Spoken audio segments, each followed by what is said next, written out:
बच्चों में आप देखेंगे कॉमनली नेक के आसपास थोड़ा सा स्वेलिंग, सूजन रहता है, जिसे एनलार्ज सर्वाइकल लिम्फ नोड कहते हैं। बहुत कॉमन समस्या है और इसको देख करके पेरेंट्स घबरा जाते हैं कि ये किसी तरह का गांठ है, ट्यूमर है या कोई जानलेवा गंभीर समस्या है। तो यहाँ पे आपको थोड़ी क्लियरिटी चाहिए कि मोस्टली इस तरह के जो स्वेलिंग्स होते हैं वो 3 रीजन से होता है।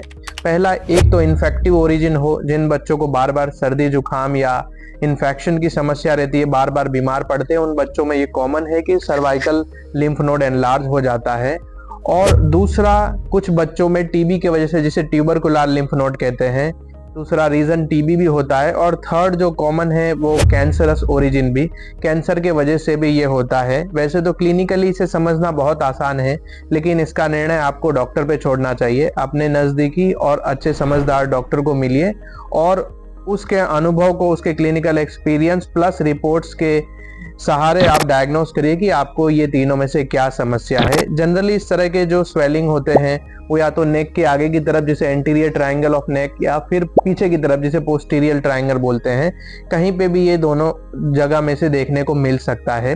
आइए इस रिपोर्ट्स को देखते हैं। आदर्श का रिपोर्ट है और ये enlarge lymph node in both anterior triangle with altered echo pattern, tubercular, few hypoechoic nodules in all salivary glands. तो ये जनवरी 2024 का रिपोर्ट है। जब आप इसको देखेंगे तो ये केस जो है, जो सर्वाइकल लिम्फ नोड है, ये ट्यूबरकुलस ओरिजिन है, मतलब ट्यूबरकुलोसिस के वजह से है और साथ में सलाइवरी ग्लैंड में थोड़े से नोड्यूल शो कर रहा है। जनवरी 2024 में इनका ट्रीटमेंट शुरू हुआ और जैसे कि मैंने बताया पेरेंट्स चिंतित हो जाते हैं, तो सेम वे में इनके पेरेंट्स भी ट्रीटमेंट शुरू किए।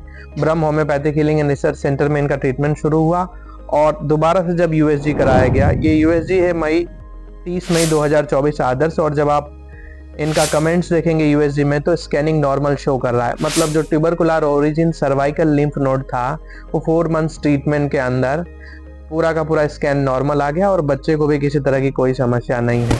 सो यदि आपके केस में भी इस तरह का एनलार्ज सर्वाइकल लिम्फ नोड है और उसके वजह से बच्चों को कुछ ना कुछ समस्या, इन्फेक्शन, बीमार पड़ रहे हैं, तो मोस्ट कॉमन कॉज इसका एक तो इन्फेक्टिव ओरिजिन होता है, दूसरा ट्यूबरकुलोसिस, रेयरली कैंसरस ओरिजिन होता है, बट इसका ट्रीटमेंट संभव है और बहुत ही अच्छा रिजल्ट्स मिलता है। Thank you.